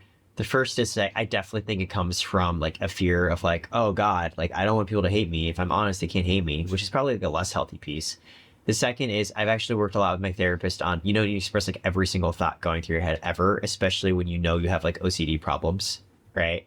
And it's something even my co-founder will be like, okay, like on a scale of like 1 to 5 on how important this thought is, if it's like 1 is nothing and 5 is the end of the world, if it's like 2 or below, you don't need It's like a running confluence board in your head.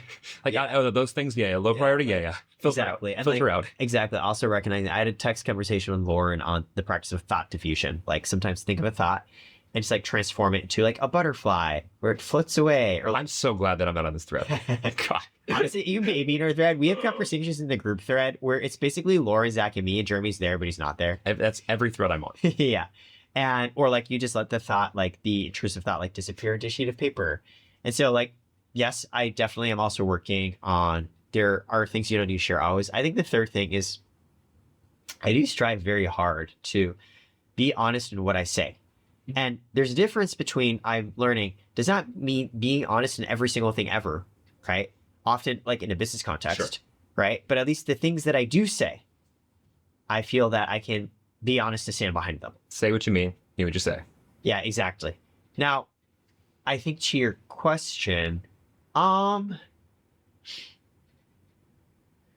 I haven't had that problem because, But the good. yeah, I haven't. Because I do think, again, this goes to my second point. I think I'm also learning there are things that you don't need to say, right? I think that like... When you figure it out, will you tell me? Because that would be great. I'm still working on it as well. So I think the past it always be like, oh, let me just like say everything. And it's almost like, it's like, are you saying this because this is productive to the conversational relationship? Or are you just saying this because you want to relieve yourself of guilt? Which like, cool, only you yourself feel, and you probably didn't need to burn the other person with this. And it didn't really accomplish anything other than like ticking that weird compulsion in you. Yeah. And so I think I'm getting better. Like, I don't say everything that's on my mind. Things I do try to say, I do try and be measured and honest in it. What's really tricky is like the classic question. It's like, well, like, hey, like, do you want to marry me like right now? Or like, if like I were a worm, it always comes back to the worm question. Yeah. It's like, if I were literally a worm tomorrow, will you still marry and date me? And like, I have learned sometimes it's like, there's like an interesting version of honesty where it's like the spirit is honest, but the wording you say maybe needs to be framed in mind with what they just want to hear.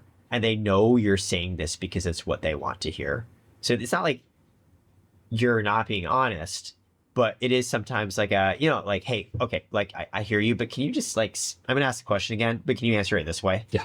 But also it's sometimes I think people, and this is maybe the gift and curse of selling for a living, but like being able to answer like no matter what or who or whatever it is, like there's never a world where I wouldn't love you. Right. Just say that. See, that's a great example where you're saying something that's honest. I mean that. Exactly. You mean that. There's probably things you're... But if you're a fucking worm, I'm not going to have sex with you anymore. Right. But you don't need to say that. No! This is exactly my point. It's exactly... It's like what you say, you mean it. Right. But there's like things floating in your head which you probably don't need to say. And it's not because they're not mentally flexible enough to understand your intent there. Although, poor Lauren, she's reviewing this footage, she's going to learn that, Jeremy, Lauren's not going to watch a fucking minute of this thing. I already know. You don't want to fuck her when she's a worm. I don't at all. That's true. You don't want that. We can be great friends. Worm-ussy. We can hang out like, Eric. Okay, speaking of Lauren, because she's not here, and I forgot, and I do want to get your thought on this. You are uniquely in a position where it reminds me of like what I had, but it's like steroids and superpower in the sense of like I knew how much money Lauren was making before we ever exchanged a real text conversation, only because I was in the business of quite literally splitting people's money when they put music through our distribution system. And it's so interesting because it's like a level of like intimacy with someone who like, that's a conversation that most people in the world would be very uncomfortable. Like, having that information, or like having that a conversation about that information would be very uncomfortable for a lot of people. And like you're in the business of that. And I think it's something that's so intriguing and interesting, not because I want your opinion on how much money people are making or what they aren't, but I think, I'm aware of just how in a vacuum, it's so easy to get when you live in Los Angeles and New York and Miami and Chicago, and you assume that your surroundings are real and that they should be real everywhere, and they are real in these cities, but the way that people live here and the way that people live here on camera and what's actually going on are two different things. And the perspective on what I think the life of a lot of the YouTubers that have become really successful is really infuriating for people who are just trying to pay their water bill so that their kid can take a bath and that the lights don't shut off and they can make it to work.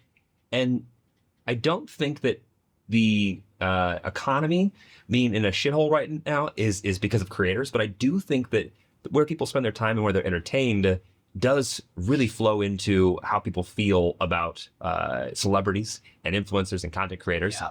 And although it is my opinion that content creators aren't actually any different than anybody else who goes out and does a job for themselves and is their own boss, their just office happens to be the biggest glass door open office you can imagine. And I just don't think that we, to my earlier point, need to have opinions on what other people do at work. And I think the business of creators is to do things in a public environment.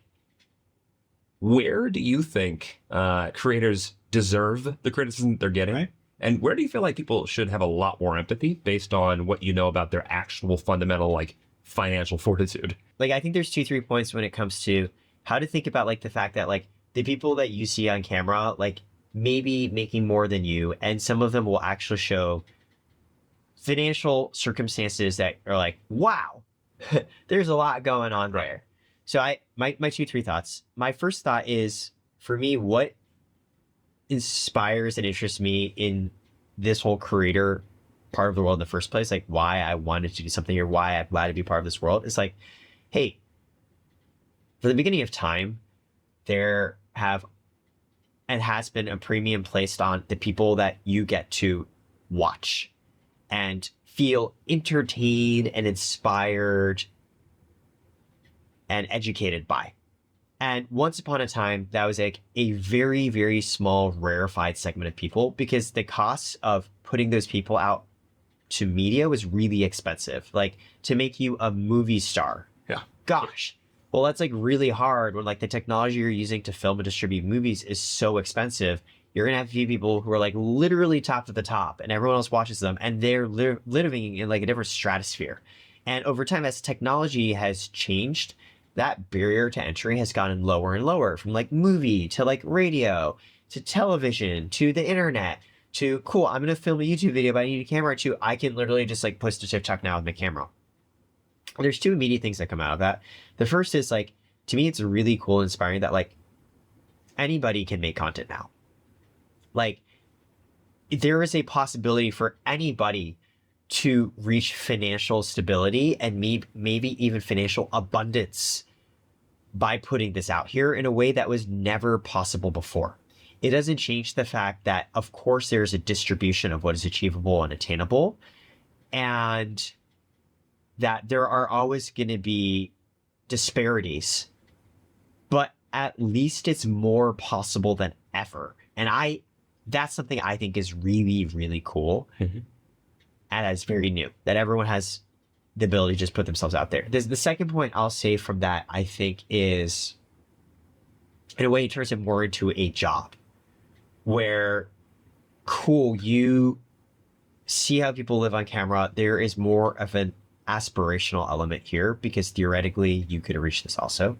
The last point I'll say is, yes, sometimes it can also feel out of touch when, gosh, like I'm literally trying to survive and I'm seeing people film like these absolutely crazy environments. Like that is infuriating. And I think first, like, yeah, your feelings on that are entirely and super valid. The second is, it reminds me, I still remember in one of my philosophy courses, this professor just stood up there and is like, who do you think contributes more to society? Judge Judy or the Supreme Court Justices of America? Well, who do you think makes more?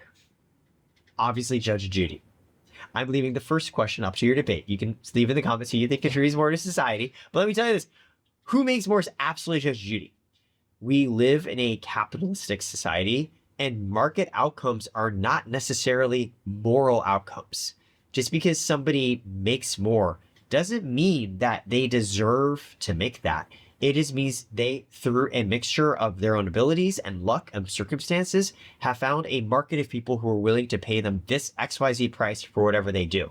And there's not necessarily morality or do they deserve this attached to it? And I say that because I personally think, hot take, Supreme Court justices contribute more to America than Judge Judy. Judge Judy makes more because for whatever reason, people are willing to pay for that. And so I view the lens of, hey, I'm watching this creator and they're like displaying finery and opulence and I'm struggling. A reminder that, you know, this is what the market forces have dictated. This is not a statement on what they deserve. Yeah. And your financial circumstances are not a statement on what you deserve either. And I think for anyone struggling, they should understand that. Like that, yes. Like so many people who work really hard. And I remember feeling like the one poor white kid growing up. Yeah. And it was like, I have so much more in common with people who don't look like me than people who do look like me. Yet I don't know how to relate to people who don't look like me either, because I don't think they want to relate with me. And I feel stuck in this weird paradigm. Not that I'm complaining. It's just your value is not necessarily what your bank account says. 100%. And it is entirely fair to feel frustrated about that because financial circumstances are not necessarily what you deserve. There's actually... No, say that again. No. Yeah, truly, yeah. There's actually this like moral conundrum called the just world hypothesis. And it basically states like, we like to think like the world is fair. And this manifests when someone's doing well financially, we think to ourselves, they earned it and they deserved it. And when somebody is not doing well, we like to think to ourselves, they must have done something from a karmic POV that deserved it. Because if bad things just happen to good people, then I think of myself as a good person. Bad things can just happen to me. And it's obviously a little bit of a moral optical illusion because like, I think the world is unfair. And so to go to your earlier point, I both truly believe that it is easier than ever to make content and it's more attainable and it's actually a job and occupation that there is an aspirational element there. And yes, there are going to be tons of people you see on camera where you're like, wow, they probably didn't deserve that. And guess what? They probably did. And wow, my life sucks and I deserved it. And guess what? You're probably right. You didn't deserve this either. And then I think it becomes a question of both absorbing and sitting and getting to feel the feelings you have on that and thinking, what am I able to do with what I have? Recognizing that the hand of cards I've been dealt might not have been fair. What can I do to still try and play this the best, most optimal way that I can? Yeah.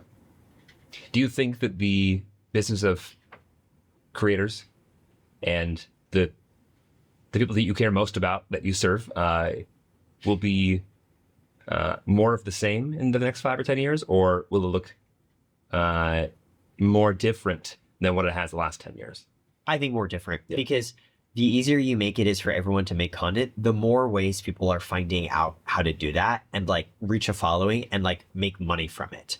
I think some great cases of that 10 years ago, when you thought of creator, we thought of YouTubers like Casey Neistat putting out beautifully crafted, long form Movies. pieces of work Every day. Yeah, like mini movies. And over time that evolved from creator to like Instagram influencer. Like, hey, this person's just like posting photos on Instagram. Like, how does that work? And then, oh, like they're just posting now 15-second clips of them dancing on TikTok. And now there's like this entire new generation of creators. We have a friend named Zach, who we've mentioned multiple times. He runs a company called Favorited. And it's like an algorithmic TikTok feed of live streams where these creators make money because people will tune in and like give them money.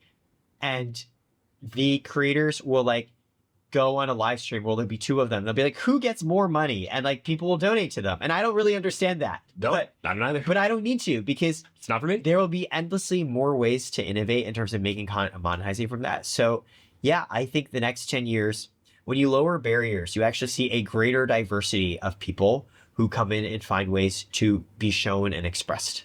It's true. The part of you worked at Coinbase, I worked at crypto.com. The part of crypto that I have and continue to believe in, and this wasn't all that popular while I worked at crypto.com. In fact, it was maybe like against the core ethos of the way that most of the money was made, was like, I actually think that cryptocurrency at its core is actually a fundamental part of the future, but not because of your stupid fucking ape picture. Right. You're making money off the speculative whales who were trying to trade it as an investment. I like that is a classic case of the how do we get in fast, make a bunch of exciting noise that everyone's drawn to, and the moment that they buy the ticket and they walk in, the show's over.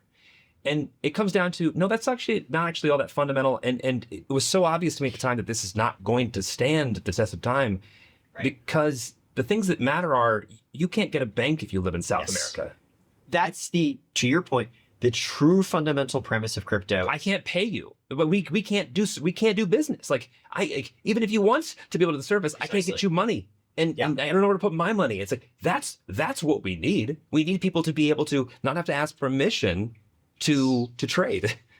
That's the real important. Today, in order to get anybody to hold your money or move it around, requires them to trust you. Right. Because moving and holding money involves a bunch of risk on, hey, how do I keep track of how much this person has, especially when they're sending it over there? What if it's fraud? What if it's chargebacks?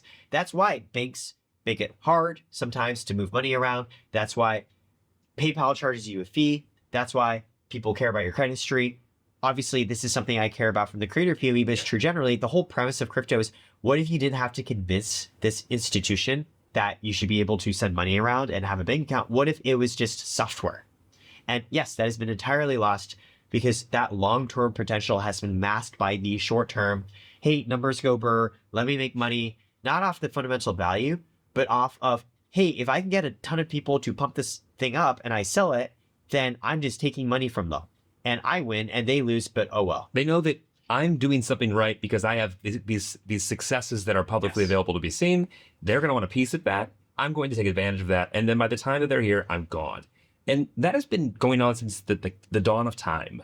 And to be honest, I'll either look back at this and go, you idiot, you thought you knew everything. Or I'm going to go, yeah, I knew the whole time. Like, I think the only actual answer to society as a whole to be able to maintain some sense of like sanity and maintain trade and be able to actually function in the world when AI does get really, really good is a ledger that is immutable. Yeah, totally. We need to know this is what happened. What tech did what. Right. Between the humans that like can't prove whether or not when they went home at night, they didn't do something stupid. And like the only way we're going to do that is to be able to have a system where I don't have to trust you to trust you. Yeah. And that's not a sexy thing to sell to anybody until like it's got a fancy UI and it just works, like Apple Pay. But like fundamentally, that to me is the tech that I can't wait for the bullshit to subside so we can get to it. I think the central irony is to enable what you described, which is there's a system. Yes, there is a system that records everything that's happening, which not only makes it really easy to send money around because money moves, it's updated with everyone. Therefore, I can give you a bank account. I don't have to worry if this is fraud. Right. It's just good to be able to keep track of things everywhere. Ironically, that system it's called trustless because the idea is you don't need to trust it to know that it's working. And the irony here is, guess what? People aren't excited about interacting with the trustless spreadsheet. They will interact through convenience, trusted nodes of convenience, where those trusted nodes actually need trust because you are trusting other people to not fuck it up. And then in crypto, there have been so many cases where the people you're trusting should not have been trusted, and they do fuck it up and they do screw you. The point we made earlier, your bank account, no bank today has enough money to honor all withdrawals. It only works because you trust, for example, Chase. Probably not everyone's going to go and get money at the same time. Like, that's just how it is right now. Right. And that is why the financial system is entirely dependent on trusting you, and why obviously we exist for creators. And to your point, to truly change it, you would need a trustless decentralized ledger. But even just saying those words, probably people are like, the fuck is that? I hear that and I go, oh, that's a great idea. You don't know how to sell it. It's like by the way, retention on the podcast is dropped 50%. Yeah, right. I said that. But it's funny that like we both worked in crypto like organizations that are worth multi-billions worth of dollars. And like when I tell you that like I would never be able, like it would be impossible for me when I worked there at the time to say what I just said to any reporter. Right. Because it didn't align. It's not that it was against the values. It wasn't what they wanted to talk about. Yeah. And that's not how crypto economy makes money. Crypto economy makes money from speculative meme coin traders. Taking a piece of people who are putting money into a system, hoping for the best, that didn't have the ability to not withstand it when it goes down, and they have to pay for something, and they take it out when it's worth less. And that's really when you make money, as I'm sure you know, when you make money on meme coin investments, unlike a traditional investment where theoretically at least some of the value increases because the underlying asset increases in value, you are literally making money off the bet there are people stupider than you coming in later in line and that you can sell your coin to them. It's just a wealth transfer. I didn't say this earlier, but when you were talking about how, you know, telling Ludwig, hey, if you do all this, if you put money, like there's a real chance you lose. Right. It's different than almost like, hey, I'm not actually a user. I'm not going to get any value out of this. I'm not going to actually accept the services. I'm just going to give you money and hope it comes back bigger. It's like if someone banked you with 10 years and then eventually like it didn't end up the way that it was supposed to, but like didn't really get that hurt. But for 10 years, they were given a service where, hey, I'm able to make money online. Right. There's there's actual value there. Yeah. And when you're just selling somebody on hopes that they're not educated enough at the time, like a meme to know better, there's no actual functional use of it. Yeah. And honestly, like if there's ever a good reason for hell, I think that's a great reason. Like walk there off the cliff immediately. All right, let's wrap this up with this. No, yeah, I really respect the way actually that you frame your education as a kid and how that shaped and formed you, obviously in hindsight. And although obviously you wish things were better with home, and when I ask you, like, is that still home? For you, it is, and for me, it is still. Yeah. And like, there's never going to be a place that I think about is that home for me. Like this is my home, but that's home in its own sense. Is there anything that, as someone who, from everyone outside's perspective, is going to go, wow, he's doing really well. He's got a lot of things going for him. He seems happier than he's ever been. And I think all those things are true. But is there anything that you feel like you, in hindsight, look back on what your parents said that really, really was against your core beliefs and also was against what you wanted, that you feel like they were right on? Well, obviously, still TBD in terms of the ultimate success of the company. And I think of that because, like most companies fail, obviously we're doing our best.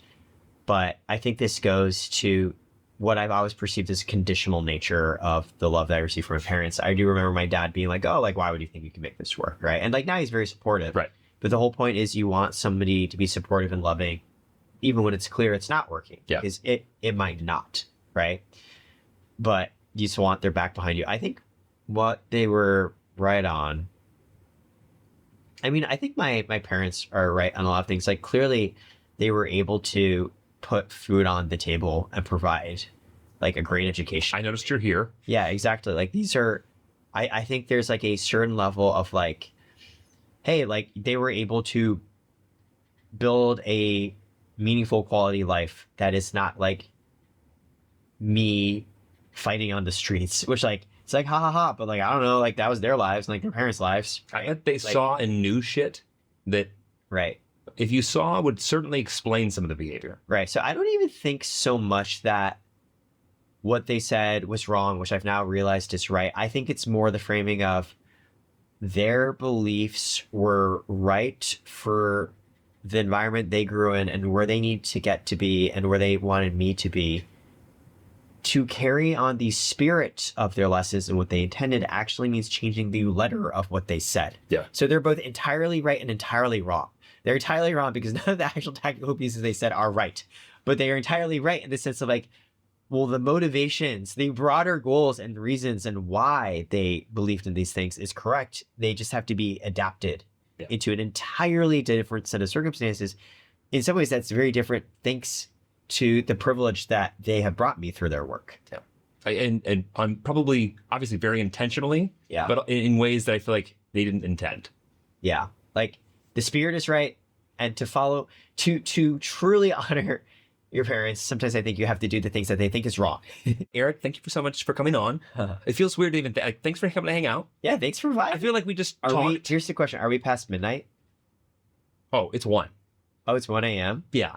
Our editor's going to kill me. Well, thanks so much for hanging with us on this while till 1 a.m. Okay, well, you don't have as many regular podcasts going on anymore, so where can people find you right now? Oh, if you want to learn more, find me on Instagram. My handle is ERICTWAY, Eric T. Wei. Well, yeah, you'll all be there. So Instagram's your best one. Yeah. So that'll be in the comments. That's Or the main one. in the description. You can Yeah. also find me on YouTube under the name Karat.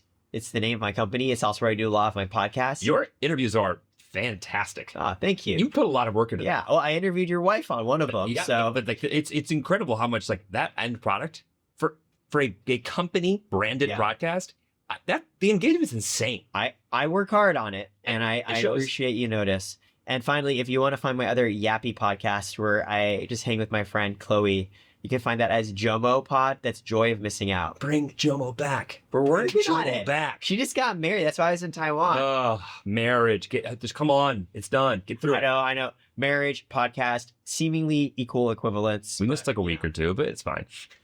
Yeah, we're like, honey, we don't have to record the pod this night. We appreciate you.